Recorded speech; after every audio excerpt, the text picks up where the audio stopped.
ये प्रशांत किशोर कई दिनों से जो आमरण अनशन पर थे, कल ज़्यादा उनकी तबीयत खराब हो गई। अब जो है स्थिति, तमाम लोग जो है पार्टी के वो मनाने को लगे हुए हैं, लेकिन प्रशांत किशोर अभी भी नहीं मानने के तैयार है। उनकी पत्नी जो है वो भी पहुंच गई है पटना, उसके बावजूद भी प्रशांत किशोर आमरण अनशन जो है वो तोड़ने को तैयार नहीं है। बिहार की बदतर शिक्षा व्यवस्था को लेकर जो है प्रशांत किशोर आमरण अनशन पर हैं। हमारे साथ जनस्वराज के मुख्य प्रवक्ता संजय ठाकुर जी हैं। क्या हो गया? कल उनकी पत्नी भी आ गई, तमाम लोग मना रहे हैं, आप लोग भी मना रहे हैं, क्या हुआ? देखिए, प्रशांत किशोर उस जज्बाती पुरुष का नाम है जो एक बार संकल्प ले लेते हैं तो पांव पीछे नहीं रखते। उन्होंने ठान ली है कि जब तक छात्रों का, नौजवानों का, बिहार के बेरोजगारों का की जो सबसे बड़ी समस्या है बिहार में भ्रष्टाचारी शासन तंत्र, जब तक इस भ्रष्टाचार का खात्मा नहीं होता है तब तक हम लोगों की लड़ाई जारी रहेगी। और आदरणीय प्रशांत किशोर जी ने संकल्प ले रखा है कि जब तक नीतीश कुमार छात्रों के शिष्टमंडल से वार्तालाप नहीं करेंगे, जब तक उनकी समस्याओं के समाधान के लिए कोई ठोस कदम नहीं उठाएंगे, तब तक प्रशांत किशोर जी का आमरण अनशन जारी है, जारी रहेगा। ठाकुर जी, सरकार तो छात्रों से नहीं बात की तो प्रशांत किशोर से कर लेगी। हालांकि आपको मैं बताऊं कि बिहार भर के लोग, सभी बुजुर्ग, सभी नौजवान आदरणीय प्रशांत किशोर जी से अपील कर रहे हैं कि साहब, आप स्वास्थ्य लाभ लेने के लिए आमरण अनशन को कुछ दिन के लिए परित्याग कर दीजिए, ताकि आपकी ज़िंदगी बिहारियों को ज़्यादा ज़रूरी है। और आप इस तरह से उनको मनाने का काम कल से ही जारी है।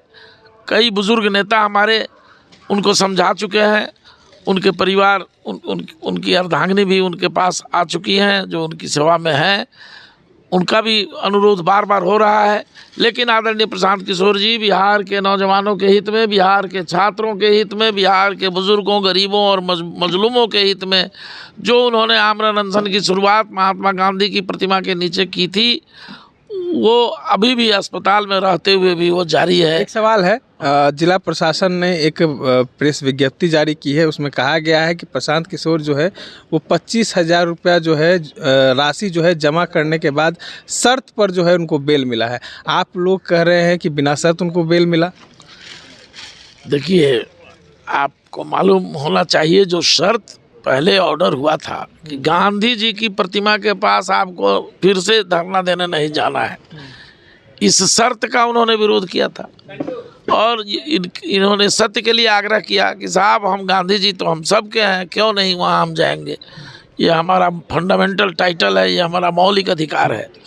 तो अंततः कोर्ट ने उनके इस सत्य के लिए किए गए आग्रह को स्वीकार किया और महात्मा गांधी के 18 अप्रैल 2017 के बाद ये पहली जीत है डेमोक्रेटिक सिस्टम में जब सत्याग्रह की जीत हुई है।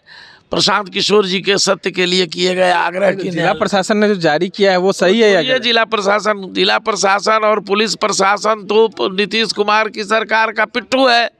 ये जिसकी सरकार रहती है उसके लिए दुम हिलाते हैं। 25,000 आप लोग जमा करेंगे ना? नहीं साहब, आप जाइए कोर्ट में पता लगा लीजिए। तो प्रेस विज्ञप्ति जारी किया गया। अच्छा, उनके जारी करने से वो न्यायालय के सचिव हैं, न्यायालय उनके मातहत है, ये जिलाधिकारी हैं, न्यायाधीश की बात ये नहीं कर सकते। अब जाइए न्यायालय में पता लगाइए, वहाँ इन्वेस्टिगेशन करिए। ये लोग तो सत्ता के पीछे दुम हिलाने वाले लोग हैं और ये लोग वही कर रहे हैं जो नीतीश कुमार की पार्टी और भारतीय जनता पार्टी की पार्टी के शीर्ष नेतृत्व जो इनको इशारा कर रहा है। ये तमाशा था साहब। इस तरह से किसी को सोए हुए अवस्था में 4 बजे भोर में आप जबरन जा कर के हमला बोल दीजिएगा, चोर की तरह, डाकू की तरह, और आप पकड़ करके उठा के ले जाइएगा। तो आपके पास औकात नहीं है जो पटना के किसी थाना में उनको डिटेन करके रखा जाए। हैं जो आप गाड़ी में बैठा के घुमा रहे हैं नगरी द्वारे। ये अंग्रेजी सल्तनत है क्या? हम लोग डेमोक्रेटिक सिस्टम में जी रहे हैं। ये जनता बिहार की नीतीश कुमार को सरकार में बैठाई हुई है, यही जनता टंगड़ी धके 25 में फेंक देगी, गंगा नदी में प्रवाहित कर देगी। चलिए, जिला प्रशासन ने जो प्रेस विज्ञप्ति जारी किया है कि प्रशांत किशोर को 25,000 रुपया जमा करना पड़ा है, और लेकिन जिस तरीके से प्रशांत किशोर और उनके वकील ने यह दावा किया कि प्रशांत किशोर को बिना शर्त उनको बेल मिला है, लेकिन तमाम सवालों पर जिला प्रशासन की ये प्रेस विज्ञप्ति एक बड़ा सवाल खड़ा करती है। इस तरह के तमाम अपडेट्स के लिए बने रहे इनसाइडर लाइव के साथ।